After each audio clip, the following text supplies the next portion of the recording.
मैंने इन सब वरिष्ठ नेताओं का नंबर काट के समय के अभाव में आप सब लोगों के बीच में मैंने अपनी बात कहने का मन बनाया है। और 2 कार्यक्रम इसके बाद और है। आने जाने में भी समय लगता है, तो कुछ लोगों को कष्ट हो सकता है, मंच वालों को, आप लोगों को भी हो सकता है कि भाई ये हमारे अधिकार का हनन हो गया और हमें बोलने नहीं दिया गया। कुछ लोगों का मन होगा कि हम किसी को सुनना चाहते थे, उसे सुनने का अवसर नहीं मिला। तो मैं क्षमा चाहता हूँ, मजबूरी है और हम सब लोग बाहरी लोग हैं, तो 5 बजे के बाद यहाँ से जाना भी पड़ेगा। तो मेरी अनाधिकार चेष्टा के लिए क्षमा करेंगे। मुझे ऐसा विश्वास है, विधानसभा का उपचुनाव है और आप सब लोगों ने बहुत अच्छे मन से 2022 के विधानसभा चुनाव में श्री विक्रम सिंह सैनी को एक बड़ा जनादेश देकर योगी जी के नेतृत्व में सरकार बनाने के लिए मतदान किया था। सरकार बन गई, लेकिन कुछ असमय परिस्थिति के कारण विक्रम सिंह की सदस्यता चली गई। जैसा संवैधानिक व्यवस्था है कि कोई सजायाफ्ता व्यक्ति किसी भी सदन का सदस्य नहीं। तो सीट खाली हुई है, खाली के बाद उस खाली स्थान को भरने के लिए मतदान करना है। 5 तारीख को वोटिंग होगी।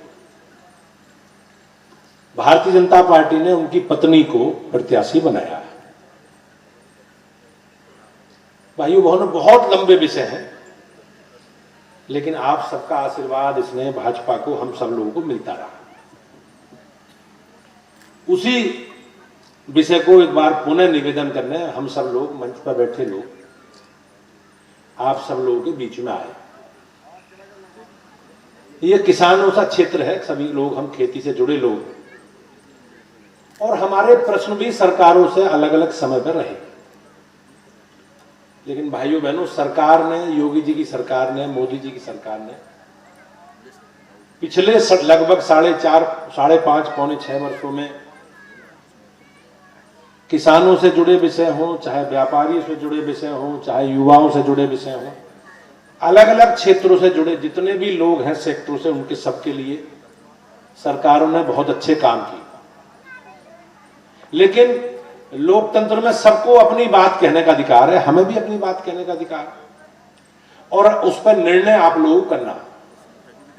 सरकार ने चाहे बिजली हो, पानी हो, सड़क हो, शिक्षा हो, सुरक्षा हो, इन सारे विषयों पर काम किया।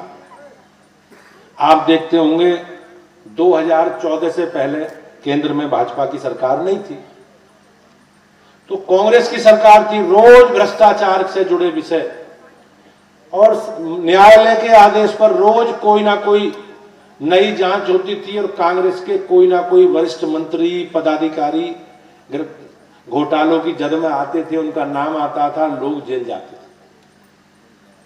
एक पूरे देश भर में अराजकता का माहौल था।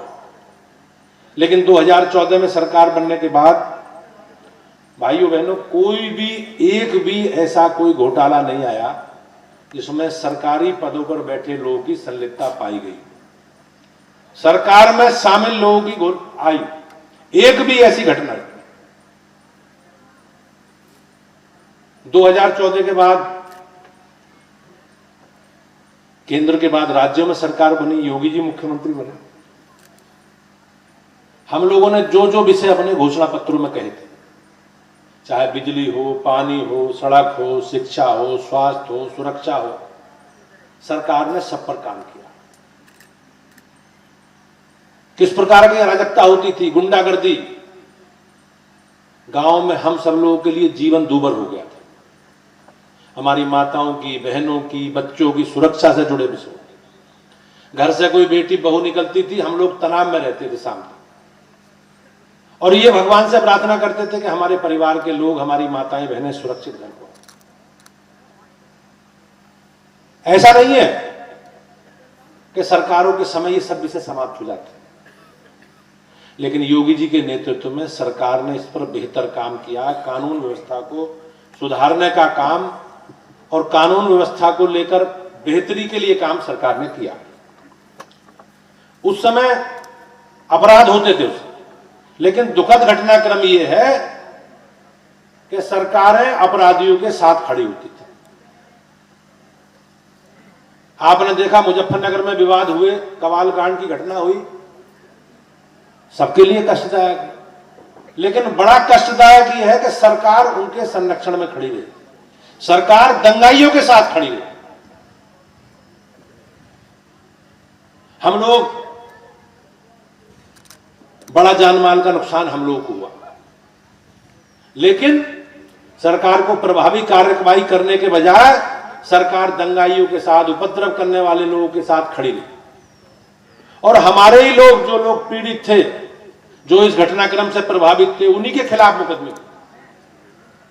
और जो लोग आज बड़ी बड़ी बातें करने, लोग बरसाती लोग, सीजनल लोग आपके बीच में आए, वो लोग कहीं उनके दिखाई दिए नहीं दिए, बिल्कुल पिक्चर से गायब रहे। बाद में भाईचारा कायम करने आ गए, बड़ी बड़ी बात करने आ गए। वही हम तो भाईचारा कायम कर, भाईचारा तो उसी समय कायम हो सकता था जब ये घटनाएं हुई। पीड़ित परिवारों को मल्हम लगाने आते, दुख दर्द में साथ खड़े होते, उस समय भाईचारा नहीं हो सकता था। और आज भी आप देखोगे भाई साहब यहां नहीं है, लंबे समय तक यहीं थे, घर घर भाईचारा का संदेश दे रहे थे। आज किसका भाईचारा कायम करने गए? आजम खां के आंसू पहुंचने गए, जो रो रहे यार रामपुर में जनता उसकी ऐसी तैसी करने तैयार है, उसी के आंसू पहुंचने गए हैं चौई साहब अपने। और दंगों में सबसे ज्यादा भूमिका किसकी थी? हमें सबसे ज्यादा लज्जित करने का काम किसने करा जी? घटना दुखद होती है, कोई भी हो, मैं इस बात का समर्थक नहीं हूं कि किसी की हत्या और हम राजनीति करें। हमारे लिए, सबके लिए दुख की बात, किसी का असमय जाना ये किसी के लिए भी पीड़ा देने वाली बात हो सकती है। लेकिन कष्ट किस बात का? कष्ट इस बात का कि उन घटनाक्रम में जो लोग दोषी थे, सरकारी संस्थानों से जुड़े लोग उनके पक्ष में खड़े, और हमारा भाई आज उन्हीं के आंसू पहुंचने गया, उन्हीं के लिए रोने गाने गया। आज आजम खां को बहुत उम्मीद थी इस बार कि सरकार में आ जाऊंगा मैं, हमारे भी लोग घूम रहे थे, लेकिन उसी कारण विधानसभा का चुनाव लड़े। आजम खां मौजूदा एमपी थे, 2019 में रामपुर से सांसद बने, लेकिन विधानसभा के सदस्य बने, इसलिए बने कि उत्तर प्रदेश में सरकार आ रही है, फिर दादागिरी चलाऊंगा, फिर अराजकता करूंगा, फिर गुंडागर्दी करूंगा और अपराधियों के, चोरों के, उचक्कों के, सबके साथ खड़ा हो जाऊंगा। लेकिन भाइयों बहनों, सरकार ने, योगी जी ने बिल्कुल ईमानदारी से, पारदर्शिता के साथ जो भी दोषी है, जो अपराधी है, बदमाश है, उसके खिलाफ सरकार कार्रवाई कर रही है। और आपने देखा होगा जितने लोग गुंडे हैं अब सड़कों पर तमंचे लेकर नहीं घूमते, अब गले में पट्टी डाल के थानों में घूम रहे हैं। बोले कोई अपराध नहीं करेंगे जी, गलती हो गई, हमें माफ कर दो, हमारा एनकाउंटर मत करो, थाने में जा रहे हैं। यही सरकार का, और ये आप लोकतंत्र में आपने जो ताकत दी है उसी का परिणाम है।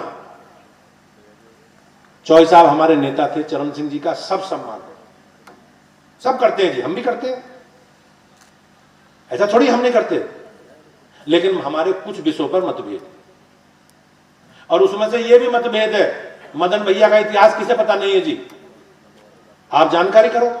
मैं नहीं कह रहा मदन भैया पे कौन सा अपराध ऐसा है जो उन्होंने नहीं करा और उसके मुकदमे नहीं है।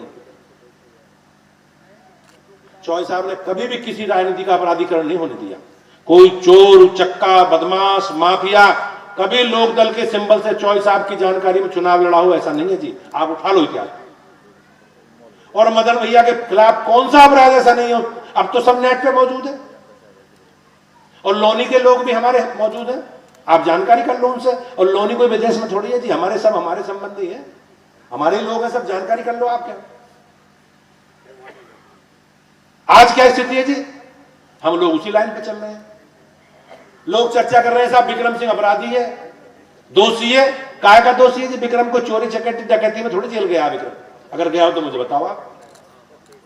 जब कवाल की घटना हुई तो भाइयों बहनों मेरे पास पार्टी का काम था उस समय भी, मैं घर जाता था विक्रम सिंह के साथ, तो उसकी पत्नी क्या कह रही थी, अजी वैसे तो जेल में दुख तो है ही, लेकिन प्रधान जी कोई चोरी चकारी में थोड़ी जेल में गए हैं, कोई चोरी चकारी में सस्ता नहीं गई उसकी माताओं के, बहनों के, समाज की सुरक्षा में सस्ता नहीं। उसी केस में तो सजा हुई है उसे, और क्या। हमारा कर्तव्य, हमारा दायित्व बनता है कि हम अपनी जिम्मेवारी को सहजता से निभा सके, ना खराब मैसेज जाएगा। खराब मैसेज सरकार पे कोई असर नहीं पड़ रहा है। योगी जी मुख्यमंत्री रहेंगे 4.5 साल में, कोई असर नहीं पड़ेगा, लेकिन संदेश खराब जाएगा। हमारी आपकी भूमिका को लेकर लोग प्रश्न खड़ा करेंगे कि समाज के लोगों ने एक अपराधी के लिए, जो समाज में हमेशा अराजक तत्व के रूप में जाना गया, जिसने समाज के व्यवस्थित ताने बाने को चुनौती देने का काम किया, तो वो जो ऐसे अपराधों में जेल में निरुद्ध रहा, बंद रहा, उस पर इतने मुकदमे हैं, और एक समाज के लिए लड़ने वाले लोग, एक व्यक्ति के लिए हमने उस पर काम किया। कुछ लोग कहते हैं जी विक्रम सिंह का खराब व्यवहार खराब है, तो हमारे व्यवहार किसका खराब है जी? सही है बताइए एक आध नाम तो। हमारी भाषा ही ऐसी है जी, बड़ा लाड़ आपस में दिखाएंगे, भाईचारे की बात करेंगे, और किसानों में तो बड़ा लगाव रहता है, भाई खेती एक जगह रहनी चाहिए, परिवार एक जगह रहना चाहिए, घर में चूल्हा एक चूल्हे से रोटी बननी चाहिए। और जब घर में चारों भाई एक जगह बैठ जाए तो क्या हो, 10 मिनट में ऐठाठी हो जा, रात इधर चले जा, रात उधर चले जा। अगर एक साथ बैठते हो तो मुझे बताओ। और हमारा तो स्वभाव ही ऐसा। चौई साहब भी, मोहित जी, चरण सिंह जी जब बागपत आए करे थे, चौई साहब बहुत बड़े नेता थे, 50 साल तक एक विधानसभा क्षेत्र से अगर किसी नेता ने नेतृत्व करा तो छपरौली का चौधरी चरण सिंह नहीं करा। हमारे लिए गर्व की बात है जी। लेकिन जब चौई साहब आए करे थे तो चौई साहब कार्यक्रम बनाया के आया करे थे, 4 दिन का, 3 दिन का, 2 दिन का, चलो भाई खाली है क्षेत्र में घूमिए। हमें तो मेरे लोगों ने, इतने प्यारे लोग हैं हम, हमने चौई साहब को भी नहीं बख्शा। 4-6 घंटे से ज्यादा कभी रहने नहीं दिया क्षेत्र में। आए वो और ऐठाठी करी, इधर से भी हुई और उधर से भी हुई, और चौई साहब गाड़ी में बैठ के दिल्ली चले। तो ये तो हमारे स्वभाव में है जी। क्या बात है, विक्रम सिंह की हमारी आत्मा विक्रम सिंह की घुस गई होगी, कोई बड़ा बात तो नहीं है। लेकिन वो बहुत अच्छे मन का है, और ये बहुत छोटी बात, इस छोटी बात के लिए बड़े उसके योगदान को नहीं भूलना चाहिए, बिल्कुल नहीं भूलना चाहिए। लोग किसानों की बात कर रहे हैं, अशोक जी भाई साहब भी किसानों की बात कर रहे थे। देखो 1990 के बाद हम WTO में चले गए, और WTO का जाने का मतलब यह कि दुनिया का बाजार एक हो गया। अब कोई भी व्यक्ति एक सुई का जैसा सामान भी बाहर से मंगा सकता है। अब ऑनलाइन पर सब चीजें उपलब्ध, कोई संकट नहीं। अब हमें अपना बाजार बनाना है। अब मार्केट में अगर हमें खड़ा रहना है तो हमें दुनिया की आवश्यकता के अनुसार अपनी व्यवस्था खड़ी करनी पड़ेगी। हम ये नहीं है जी कि हम अपने एजेंडे चलेंगे, तो हमें बिजली अच्छी व्यवस्था चाहिएगी, हमें अच्छी सड़कें चाहिएंगी, अच्छे स्वास्थ्य की सेवाएं चाहिएंगी, अच्छे शिक्षित बच्चे चाहिएंगे। तो ये सारी हमें आवश्यकता पड़ेगी, और उस आवश्यकता के लिए सरकार ने खेती में निवेश करने के रास्ते खोले थे। अब इसका एक उदाहरण है, मैं जो सोचता हूं, अब निवेश का एक माध्यम यह है कि गांवों में सड़कें बन रही हैं। अब सड़कों के किनारे जमीनों के रेट कुछ है, और गांवों में गुहान खेती की जमीनों के रेट अलग है। क्या कारण है उसका? जिनकी हाईवे के किनारे सड़कों पर जमीन आई उनका तो जलवायु अलग है। आज से 50 साल पहले खेती में लोग जब चकबंदी होती थी तो गांव गुहान की जमीन लेते थे, और मेरे बुजुर्गों ने यही कमी करी। मेरे पास बहुत बड़ी जमीन है, लेकिन है सब गांव में मेरे घर के दूर ही, तो बहुत कम रेट है उनके। और जो सड़कों के किनारे आ गई, जिनकी हाईवे पर आ गई, सड़कें बन गई, उनमें रेट बहुत बढ़ गए। तो उसके पीछे कहीं ना कहीं निवेश आ रहा है। व्यापार के, रोजगार के, कारोबार के माध्यम सड़कों के किनारे रास्ते खुलते हैं, उसके कारण रेट बढ़े। अब सरकार सड़कें बनाना चाहती है, सरकार अच्छे स्कूल खोलना चाहती है, सरकार मेडिकल कॉलेज, इंजीनियरिंग कॉलेज, अस्पताल सब खोलना चाहती है। अब चौधरी क्या कह रहे हैं हमारे, बोले भाई हमारे तो जमीन मुद्दी जमीन छीन लिया है। जमीन नहीं छीन रही। अब घर घर कारें हो गई। आज से 50 साल पहले कारें थी किसी गांव में? अगर बताओ होती हो तो कितने लोगों पर गांव में कार होती थी? अब कुंवर साहब बैठे, भारतीय सिंह जी, हमारे राय साहब, इनको तो हो सके, नहीं बाकी किसी को नहीं। ना मेरे पास भी थी, मेरे पास भी, मेरे पिताजी के पास मेरे जन्म से पहले कार थी, लेकिन गांव में होती नहीं थी। कोई जरूरत नहीं सड़कों की, क्या जरूरत है चलने के साथ। अब कोई घर ऐसा बचा है जिस पर कार ना हो, जिस पर मोटरसाइकिल ना हो, कोई घर बचा, कहां चलाओगे? जिन्हें बड़े बड़े ट्रैक्टर ले लिए, बड़ी बड़ी ट्राली ले ली, इतनी कारें ले लें, इतना ट्रैफिक हो गया, सड़कें नहीं बनेंगी तो कहां से करोगे? और सड़कें कहां बनेंगी? तो हवा में बनेंगी, जमीन पे तो बनेंगी। अब जमीन पे जमीन तेल तैयार नहीं हो आप लोग, कभी लाल टोपी कभी हरी टोपी लगा के लोग बैठ जाए जी जमीन खरीद रहे हमारे, क्या करोगे जी? मैं कल गुजरात में था, मेरे भांजे की शादी थी, तो मैं बड़ौदा गया, तो आप समझ लो हम गलत नियोजन है, हमारी गलत। खेती पेट भर सकती है जी, रोजगार के लिए आपको उस रास्ते चलना, कोई तनाव की बात नहीं, जमीन भी देंगे जी, लेकिन हमारा मुआवजा मिलना चाहिए, उसमें कोई समस्या थोड़ी है। और सरकार की नीति स्पष्ट है।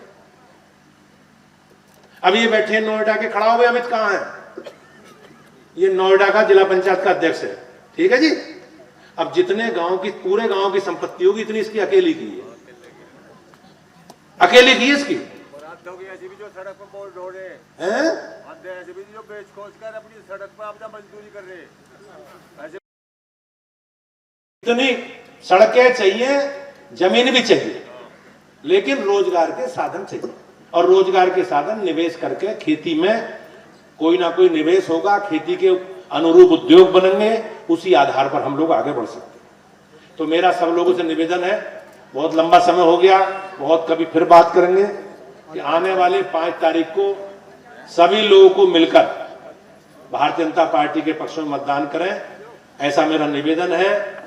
कोई गलती होगी तो गलती में हम लोग क्षमा प्रार्थना के साथ फिर आगे काम करेंगे, लेकिन सरकार की मंशा इस क्षेत्र के समाज के विकास करने के लिए है, और हम लोग अपने प्रदेश के वासियों की बेहतरी के लिए काम करने के संकल्प के साथ हम लोग आगे बढ़ रहे हैं।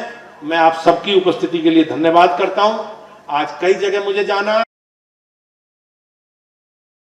गली गली घूम रहे हैं, घर घर घूम रहे हैं, और जनता के मन का सबको एहसास हो।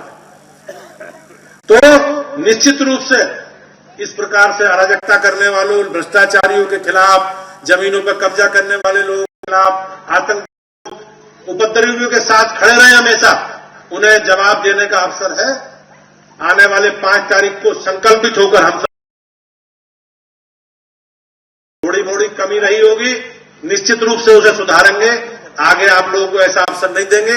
मेरी ओर से इतना ही निवेदन है।